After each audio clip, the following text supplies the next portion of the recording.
वैभव जी, मेरे दोनों के आरसी चुनाव खर्चे को लेकर चर्चा हुई। भवानी समझौता किस तरह से तय करके लोगों को अब तक उनका पैसा नहीं दे रहा।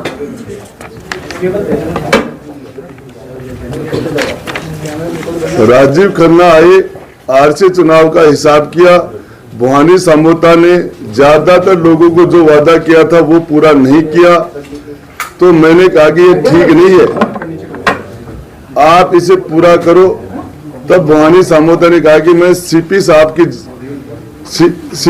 के जरिए सीपी साहब की जानकारी में डालता हूं कि वो आपके जानकारी में 20 जनवरी तक 31 जनवरी तक फाइनल बता दूंगा। सौभाग्य जी PS टू CM को फोन कर कहा कि मेरा आरसी वाला हिसाब कर दो, जरूरत है। उन्होंने कहा कि CM साहब से बात करके बताता हूं।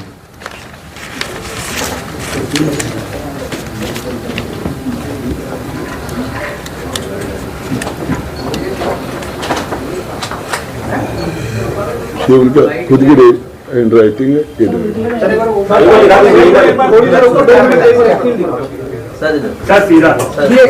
जो डायरी आप दिखा रहे हैं राजेंद्र जी, दिखाइए क्या है डायरी, इसके बारे में इसमें जिस तरह के करप्शन की सारी बातें लिखी हुई हैं, मैंने आपको एक पॉइंट आज बता दिया, 3 पॉइंट। और इसके बाद में मेरे विश्वस्त के पास ये सारी जानकारियां हैं और समय समय पर परहेज करके और आपको जानकारी देता रहूंगा। यदि मेरे खिलाफ झूठे मुकदमे किए जा रहे हैं, मुझे जेल में डाल देंगे तो कोई दूसरा आपको जानकारी देगा, और बाहर आऊंगा तो मैं जानकारी दूंगा। गुड़ा साहब, अब तफसील में हमको ये समझाया, ये जो डायरी आपने पढ़ के हमें बताई कि क्या कंप्लीट डायरी आपके पास है पूरी, या इसका कोई भाग मिसिंग है? मिसिंग भी है। कितना हिस्सा? अब वो एग्जैक्ट नहीं बता सकता। जो है उसमें से क्रिकेट संघ को लेकर के आपने कहा, और चीजें भी। इसके बारे में बता दें। क्रिकेट संघ, ये भवानी समझौता कौन है, सौभाग्य जी कौन है? आपको पता है तो सौभाग्य जी CM साहब के OST हैं, और उनसे राठौड़ साहब की बात हुई है, और उससे पहले भवानी समझौता सारी क्रिकेट देखता है। ये मेरे ये सारा का सारा, और ये जो सिस्टम है आपको बता, आगे और जानकारी देता हूँ। लेकिन धर्मेंद्र राठौड़ जी कहते हैं कि मैं तो केवल गांधी डायरी यूज करता हूँ। ये गांधी डायरी है। 3 डायरियां जो है रिकॉर्ड में हैं, जो ED ने जब्त की थी। आपके पास जो डायरी है वो डायरी फेक है, मतलब कुछ भी नहीं है। आप हैंड राइटिंग मिला लो। गोड़ा साहब, ये टुकड़ों में आप रिलीज करके क्या सरकार को ब्लैकमेल कर रहे हैं, क्या दबाव में लेने के लिए एक साथ क्यों नहीं दे रहे? सरकार मुझे ब्लैकमेल कर रही है। मुझे मुकदमे लगाए जा रहे हैं, माफी मांगने के लिए कहा जा रहा है, और दबाव तो मेरे पर बनाया जा रहा है। मैं तो मुझे झेल रहा हूँ। कौन कह रहा है ये? रंधावा ने माफी मांगने के लिए प्रेस में आपके सामने बाकी लोग बोल रहे हैं। सर, आपने पिछली प्रेस कॉन्फ्रेंस में कहा था कि रफीक खान जी ने, जो कि आदर्श नगर विधानसभा के विधायक हैं, उन्होंने आपकी डायरी छीन ली थी। फिर ये कौन सी डायरी है? देखिए, मैं आपको बताऊं, मैं बता रहा हूँ डायरी के पार्ट थे। तो डायरी के पार्ट थे। आपसे मैं पूछना, मेरे हाथ में डायरी थी। हाउस में मेरे से छीनी गई। राजस्थान की 7.5 करोड़ जनता के तकदीर के फैसले होते हैं राजस्थान की विधानसभा में।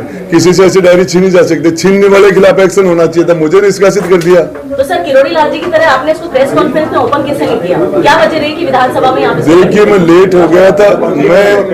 मैं इसको टेबल करना चाह रहा था। मैं इसको विधानसभा में टेबल करना चाह रहा था, रिकॉर्ड में आ जाती सारी चीजें। जो अभी तक आपने पढ़ा, उससे ऐसा लगता है कि राजस्थान क्रिकेट संघ में चुनाव के वक्त पैसों के जरिए वोट खरीदेंगे। 100% पैसे से वोट लिए। प्राइवेट बॉडी है, जबकि आप सरकार से जुड़े हुए हैं, सरकार में मंत्री हैं, तो सरकार से रिलेटेड चीजें क्यों जा रहे हैं? आरसी को आरसी नहीं, वैभव गहलोत मुख्यमंत्री जी के सुपुत्र हैं, वो उसके चेयरमैन है, वो भी लोकल बॉडी है। ये आप गुड़ा साहब, ये चूंकि आरसी की बात कर रहे हैं, अभी ये कल वैभव गहलोत ने आरपीएल की शुरुआत की है, राजस्थान प्रीमियर लीग की। ये भी आप मान रहे हैं क्या इसमें कोई बड़े पैमाने पर जो पैसों का इन्वेस्ट? तो मेरे पास जो, मैं आपको बताऊं कि भविष्य वक्ता नहीं हूँ, मेरे पास जो जानकारियां है वो आपको समय समय पर देता रहूंगा, और ये मेरे पास मैं तथ्य के आधार पर बोल रहा हूँ। सर जैसे आरसी में आप आरोप लगा रहे हैं, एक तो सीपी जोशी का नाम ले रहे हैं आप, मैंने लिया इस डायरी के हिसाब से, एक समोता जी का, और कौन कौन से नाम है इसके एक बार ये डायरी में? सौभाग्य जी का नाम है, और उसके अलावा जो क्रिकेट में और कौन कौन है? राजीव खन्ना का नाम है। सर आपने कांग्रेसी नेताओं को बलात्कारी कहा है सारे भरी सभा में, तो उसमें देखिए क्या तथ्य, क्या इसमें मौजूद है कुछ ऐसे देखिए, वो तो मैं तथ्य के आधार पर बोल रहा हूँ, और आपको बताना चाह रहा हूँ, मैंने जो कहा था, मैंने मेरा भी नार्को टेस्ट करने के लिए कहा था कि राजेंद्र गुड्डा का भी नार्को टेस्ट कीजिए, पूरी मंत्री परिषद का नार्को टेस्ट कीजिए, वो मैंने कहा था। और महिलाओं के प्रति राजस्थान के अंदर जो दुष्कर्म के जो मामले बढ़ रहे हैं, ऐसे लोग बैठेंगे तो कंट्रोल कैसे करेंगे? मेरा कहने का मतलब डायरी में इतना बड़ा खुलासा है, इतने पैसों का हेरफेर है, तो आप इसको ईडी या सीबीआई में क्यों नहीं दे देते कि भाई कार्रवाई हो, इसकी सही जांच हो जाए? महिलाओं को मुकदमे कराने में दिल्ली में जाना पड़ता है भाई, आपको पता है, सीएम साहब चलते धरती धुसती है, धरती हिलती है। हाँ, हर आदमी की औकात होती है क्या? ये सारे लोग, राजेंद्र गुड्डा भी पता है, टिकट गया, मिनिस्ट्री गई, पार्टी गई, विधानसभा से धक्के लगे, जेल की तैयारियां हो रही है, इतना साहस हर कोई नहीं कर पाता। अब आपके पास होने के लिए कुछ नहीं है, और आप खुद कह रहे हैं आपके ऊपर केस हो रहे हैं, डायरी आपके पास है, आप एफआईआर करा के इसकी फॉरेंसिक जांच की मांग क्यों नहीं करते? देखिए, मैं आपको बताऊं, मैं हाउस में डायरी टेबल कर रहा था, उस टाइम में मैं यही मांग कर रहा था कि इसकी जांच ईडी से, इनकम टैक्स से या सीबीआई से इसकी जांच हो। इस कंडीशन पर मैं टेबल कर रहा था, लेकिन मुझे बोलने नहीं दिया गया। सर आपको नहीं लगता कि आप अभिमन्यु बच जाएंगे अगर आपने पूरी तरह से इसको इस तरह से कैप्चर नहीं किया, सीबीआई या ईडी में नहीं गया, या किसी भी इस तरह की जांच एजेंसी में नहीं गया, तो अभिमन्यु की तरह चक्रव्यूह में आप फंस जाएंगे? अभिमन्यु का नाम चल रहा है ना, मेरा भी चलेगा।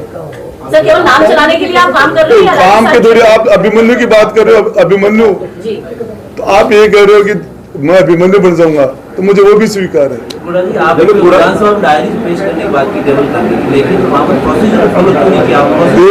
देखिए मैं बताऊं आपको, इस मामले के अंदर आप मेरे से सारे प्रश्न कर रहे हो।